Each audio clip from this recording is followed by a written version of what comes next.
सभी को नमस्कार। प्रिय विद्यार्थियों, स्वागत है आपका हमारे यूट्यूब चैनल पर। तो डियर स्टूडेंट, इस वीडियो में हम अध्ययन करने वाले हैं कक्षा 6 की जो हिंदी विषय की पाठ्य पुस्तक है वसंत भाग 1, इसके अध्याय संख्या 11 में सबसे छोटी हो। इस चैप्टर का संपूर्ण सॉल्यूशन इस वीडियो के माध्यम से अब किया जाएगा। प्रिय विद्यार्थियों, आपसे रिक्वेस्ट है वीडियो को शुरू से लेकर लास्ट तक का आप पूरा देखिएगा, जिससे आपको ये चैप्टर अच्छे से समझ में आ जाए और इसके सारे के सारे प्रश्नों को आप अपनी नोटबुक में सॉल्यूशन कर सको। प्रिय विद्यार्थियों, शुरू करते हैं अध्याय 11 का सॉल्यूशन। देखते हैं सबसे पहले कविता से। इसके तहत प्रश्न 1 को हम देखते हैं। कविता में सबसे छोटी होने की कल्पना क्यों की गई? तो इस प्रश्न का उत्तर आपको लिखना है। प्रिय विद्यार्थियों, कविता में सबसे छोटे होने की कल्पना इसलिए की गई है क्योंकि बच्ची अपना बचपन अपनी माँ की गोद में गुजारना चाहती हैं, माँ का आंचल पकड़कर खेलना और सोना चाहती हैं। बढ़ते हैं आगे, प्रश्न 2 को देखते हैं। कविता में ऐसी बड़ी न हूँ मैं क्यों कहा गया है? क्या तुम भी हमेशा छोटे बने रहना पसंद करोगे? तो इस प्रश्न का उत्तर है क्योंकि वह बच्ची ही बनी रहना चाहती हैं, दिन से लेकर रात तक माँ के साथ रहना चाहती हैं, बड़ा बनकर सबका और माँ का प्यार खोना नहीं चाहती। मैं भी हमेशा छोटी बना रहना चाहूँगी। आगे बढ़ते हैं प्रश्न 3 की ओर। आशय स्पष्ट करो। हाथ पकड़ फिर सदा हमारे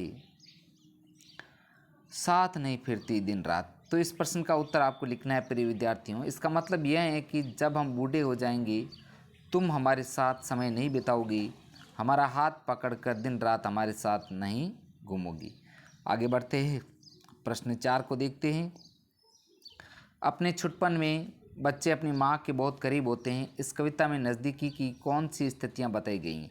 तो प्रिय विद्यार्थियों, इस प्रश्न का उत्तर है जो आपको लिखना है कि माँ के आंचल में छिपे रहना, माँ की गोद में सोना, माँ का हाथ पकड़कर दिन रात घूमना, रात को सोते हुए कहानी सुनना जैसी नज़दीकी बताई गई है। आगे है कविता से आगे। इसके तहत प्रश्न 1 है जो तुम्हारी माँ तुम लोगों के लिए क्या क्या काम करती हैं? तो प्रिय विद्यार्थियों, इसका उत्तर आपको लिखना है।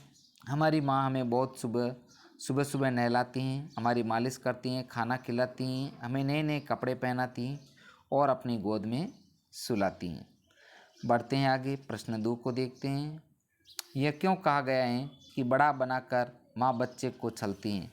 तो इसका प्रश्न का उत्तर आपको लिखना है। बड़े होने के बाद हमारी जिम्मेदारियाँ बढ़ जाती हैं, उस समय सब काम हमें करने पड़ते हैं। माँ हमें ना तो नहलाती, ना हमें खाना खिलाती, ना हमारे आगे पीछे घूमती, ना ही अपनी गोद में सुलाती। इसलिए बच्चों को लगता है कि बड़े होने के बाद माँ हमें छलती हैं। आगे बढ़ते हैं प्रिय बच्चों, प्रश्न 3 को देखते हैं। उन क्रियाओं को गिनाओ जो इस कविता में अपनी माँ अपनी बच्ची या बच्चे के लिए करती हैं। तो इसका उत्तर है प्रिय बच्चों, अपनी बच्ची को गोद में सुलाना, समय पे खाना खिलाना, आंचल पकड़कर घूमना, पढ़ाना, लिखाना। ये जो क्रिया हैं माँ अपनी बच्ची या बच्चे के लिए करती है। बढ़ते हैं आगे, अनुमान और कल्पना से संबंधित प्रश्न 1 नंबर देखते हैं। प्रिय विद्यार्थियों, इससे पहले आपसे रिक्वेस्ट है वीडियो को ज़्यादा से ज़्यादा लाइक तथा शेयर जरूर कीजिएगा। साथियों, अब देखते हैं प्रश्न 1 को। इस कविता के अंत में कवि माँ के चंद्रोदय दिखा देने की बात क्यों कह रहा है? चांद के उदित होने की कल्पना करो और अपनी कक्षा में सुनाओ। तो प्रिय बच्चों, इस प्रश्न का उत्तर है कवि माँ से चंद्रोदय दिखाने की बात इसलिए कहता है क्योंकि चंद्र का उदय होना बहुत ही सुंदर होता है। बच्चे जब माँ के आंचल में सोए होते हैं तो चांद देखने की, उनसे मिलने की बात करते हैं। चांद को देखना मन में शांति लाना है। आगे बढ़ते हैं प्रश्न 2 जो इस कविता को पढ़ने के बाद एक बच्ची और उसकी माँ का चित्र तुम्हारे मन में उभरता है। वह बच्ची और क्या क्या कहती होगी, क्या क्या करती होगी, कल्पना करके एक कहानी बनाओ। तो प्रिय बच्चों, इस प्रश्न का उत्तर है एक बच्ची और माँ का प्यार भरे भाव का चित्र मन में उभरता है। बच्ची सारा दिन माँ के साथ घूमती रहती होगी, खाना पीना माँ ही उसे खिलाती होगी। कई बार तो जब बच्ची को खेलना हो तो कहती होगी, माँ तुम भी मेरी गुड़िया के साथ खेलो ना। सारा दिन माँ माँ कहकर घूमती रहती होगी। बढ़ते हैं आगे, प्रश्न 3 को देखते हैं। माँ अपना एक दिन कैसे गुजारती हैं? कुछ मौक़ों पर उसकी दिनचर्या बदल जाया करती हैं, जैसे मेहमानों के आ जाने पर, घर में किसी के बीमार पड़ जाने पर या त्यौहार के दिन। इन अवसरों पर माँ की दिनचर्या पर क्या प्रभाव पड़ता है? सोचो और लिखो। तो प्रिय बच्चों, इस प्रश्न का उत्तर है ऐसे कई दिन होते हैं जब कोई अवसर हो, मेहमान घर पर आए हो, तब माँ को सुबह जल्दी उठना पड़ता होगा। उनकी सुबह से ही काम की शुरुआत हो जाती होगी। माँ को बैठकर खाना पीना करने का समय ना मिलता होगा। सारा दिन सभी इधर बाहर घूमते रहे होंगे। किसी को भी कुछ भी काम, चाहे छोटा हो या बच्चा हो, सबकी जुबान पर माँ का इनाम रहता होगा। बढ़ते हैं आगे भाषा की बात। इसके तहत प्रश्न 1 को देखते हैं। नीचे दिए गए शब्दों में अंतर बताओ, उनमें क्या फ़र्क है। जैसे स्नेह का मतलब होता है प्रेम, ग्रह ग्रह, शांति सन्नाटा, निधन निर्धन, धूल साग समान सामने। तो इस प्रश्नों का जो उत्तर है आपको लिखना है प्रिय बच्चों, नीचे दे रखा है कि स्नेह का मतलब छोटों के लिए प्रेम, और प्रेम का मतलब छोटे सभी बच्चों के लिए, सभी के लिए, बड़े छोटे बड़े सभी के लिए प्रेम। शांति का मतलब हलचल न होना,